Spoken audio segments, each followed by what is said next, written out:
एक समय की बात है, सुंदरवन के जंगल में टूनी नाम की चिड़िया अपने माँ बाप के साथ रहती थी।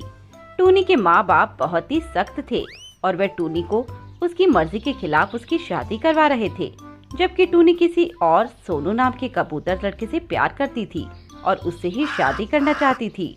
माँ बाबूजी, आप समझते क्यों नहीं हैं? मैं उससे शादी नहीं कर सकती। देख बेटा, हमारे यहाँ अभी तक किसी ने लव मैरिज नहीं की और ना हम आगे यह करने की इजाज़त देते हैं। और वो जिससे तू शादी करना चाहती है वो एक अच्छा पक्षी लड़का नहीं है, वो एक आवारा और बदतमीज पक्षी है। देख बेटी, हम सख्त ज़रूर हैं पर हम तेरा भला ही चाहते हैं। अभी तू ना समझ है और तुझे नहीं पता कि तेरे लिए क्या अच्छा है क्या बुरा। इसीलिए तू मेरी बात मान और उस सोनू को छोड़कर रॉकी से शादी कर ले। वो एक पढ़ा लिखा और समझदार लड़का है। टूनी के माँ बाप ने उसे कई बार समझाया, पर कहते हैं ना, प्यार का भूत जिसके ऊपर चढ़ जाए आसानी से उतरता नहीं है। वही कुछ हुआ टूनी के साथ। उसे अब सब के सब गलत लग रहे थे और बस सोनू ही अच्छा लग रहा था।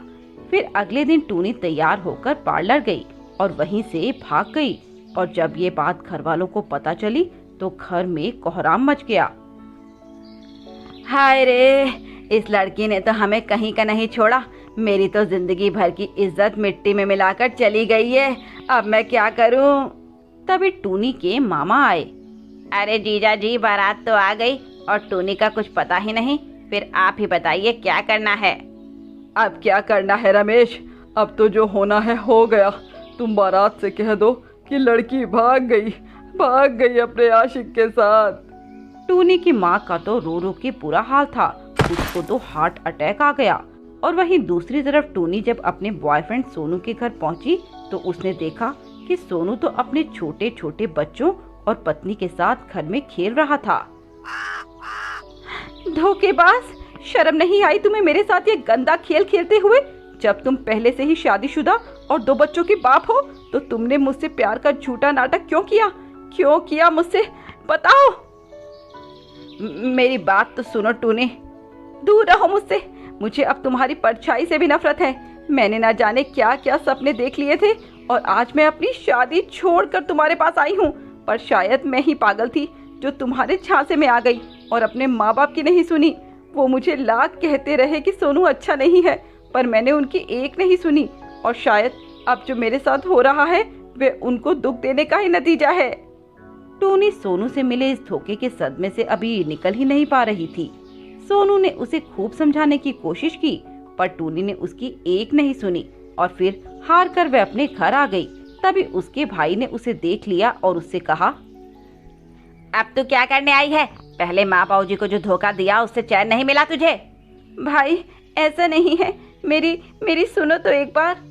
देख टूनी, तेरी वजह से माँ को हार्ट अटैक आ गया और पूरे जंगल में पहली बार तेरी वजह से बाबूजी की बनी बनाई इज्जत मिट्टी में मिल गई और बारात भी लौट गई।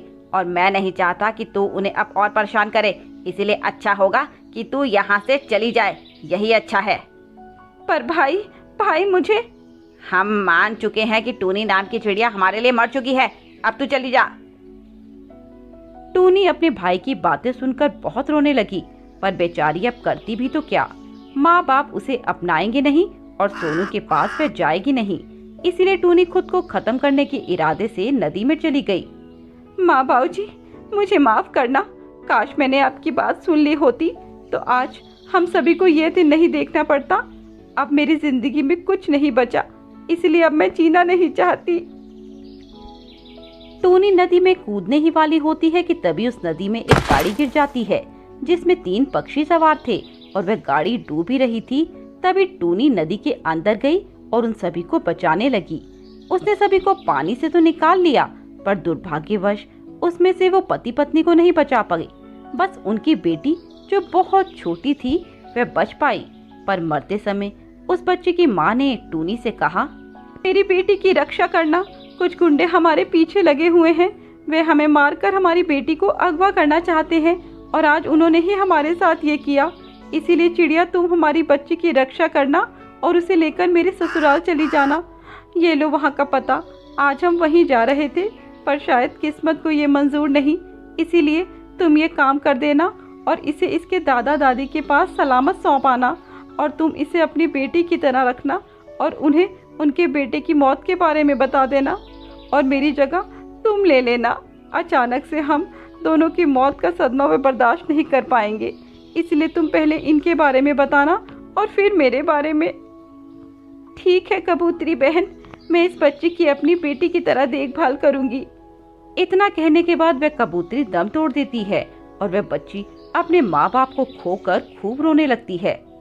चुप हो जा मेरी बच्ची, तू रो मत, मैं हूं ना, मैं भी तो तेरी माँ जैसी हूँ। और अब हमें जल्दी तुम्हारे दादा दादी के पास जाना होगा, कहीं वे गुंडे फिर से ना आ जाएं। इसके बाद टूनी उस बच्ची को लेकर उस कबूतरी द्वारा दिए गए पते पर जाती है और जब वह मौत की खबर उन्हें सुनाती है तो उनके तो पैरों तले जमीन निकल जाती है। हे भगवान, क्या कसूर था मेरे बच्चे का जो तूने मुझसे उसे इतनी जल्दी छीन लिया। अभी तो जी भर के देखा भी नहीं था उसे। चुप हो जाइए बाबूजी और देखिए आपकी पोती आपके सामने है। रोना तो मुझे भी बहुत आ रहा है, पर मैं कर भी क्या सकती हूँ। उस बूढ़े दादा दादी को इस सदमे से निकालने में बहुत समय लगता है, पर जैसे जैसे समय बीतता जाता है उनके जख्म कम हो जाते हैं। आजा मेरी लाडो रानी, बता तू आज क्या खाएगी। दादाजी, मेरा बहुत मन है बुढ़िया के बाल खाने का। पर बेटा, इस जंगल में तो बुढ़िया के बाल वाला आता नहीं। नहीं दादाजी, मुझे नहीं पता, मुझे तो बुढ़िया के बाल ही खाने हैं। अरे आपको एक ही तो पोती है, अब उसकी भी जिद पूरी नहीं करेंगे क्या। तभी टूनी वहाँ आ जाती है। नहीं बाबूजी, रहने दीजिए, यह धीरे धीरे बहुत ही जिद्दी होती जा रही है। अरे बहू, अब वो बच्ची है तो जिद नहीं करेगी तो क्या हम तुम करेंगे। तभी लाडू के चाचा मोनू कबूतर वहाँ आ जाते हैं। अरे मोनू, आ गया तू, सफर कैसा रहा। हाँ बाबूजी, बाकी सफर तो बहुत ही अच्छा था। बाबूजी, ये कौन है। अरे ये तो तुम्हारी भाभी है सोनम, पहचाना नहीं। भाभी जी नमस्ते। मोनू उसे ऊपर से नीचे तक देखता है। ऐसे ही कई दिन बीत जाते हैं। फिर एक दिन मोनू लाडो को लेकर कहीं चला जाता है और शाम तक आता नहीं। टूनी बहुत परेशान हो जाती है। सासू माँ, आपने टूनी को कहीं देखा क्या। अरे वो तो अपने चाचा के साथ बाजार गई है। पर मोनू जी ने मुझे बताया क्यों नहीं। के बाद टूनी बेचैनी से लाडो को ढूंढने लगती है, पर लाडो उसे कहीं नहीं मिलती। कहाँ गई होगी लाडो। हे भगवान, बस वो ठीक हो। अरे भाई साहब, आपने एक छोटी सी बच्ची को देखा है क्या कहीं। अरे हाँ, एक छोटी सी बच्ची मैंने अभी देखी है, उसके साथ एक कबूतर भी था और वो कुछ बच्ची को लेकर जंगल में गया। वैसे वह बच्ची बहुत ही डरी हुई थी और वह कबूतर उसे बहुत मार रहा था। उसके बाद टूनी उस जंगल में जाती है। तभी वह देखती है कि मोनू लाडो को खूब मार रहा है और लाडो के सर से खून निकल रहा है। मुझे पहले ही तुम पर शक हो रहा था, पर अब मेरा शक पक्का हो गया। कहीं तुम ही वह शख्स हो जिसने लाडो के माँ बाप को मरवाया। शर्म नहीं आती तुम्हें। अपने ही भाई और भाभी को तुमने मरवाया और अपनी भतीजी को भी मारना चाहते हो। क्या करूं नकली विधवा भाभी, ये दौलत चीज ही ऐसी है कि भाई भाई को दुश्मन बना देती है। और अब इस लाडो को मार कर इसके बाप की जायदाद का मालिक हो जाऊंगा मैं। टूनी मौका देखती है और मोनू के मुंह पर मिर्ची पाउडर फेंककर लाडो को लेकर भाग जाती है और उसके दादा दादी के पास जाकर सारी बात बताती है। तू घबरा मत टूनी बेटा, मैं उसे उसके किए की सजा दूंगी। तूने पराये होकर हमारे लिए इतना किया और उस मोनू ने अपने ही भाई भाभी को मार डाला। इसके बाद वे सभी मोनू को पकड़कर जेल पहुंचा देते हैं और उसे उसके किए की सजा दिलवाते हैं।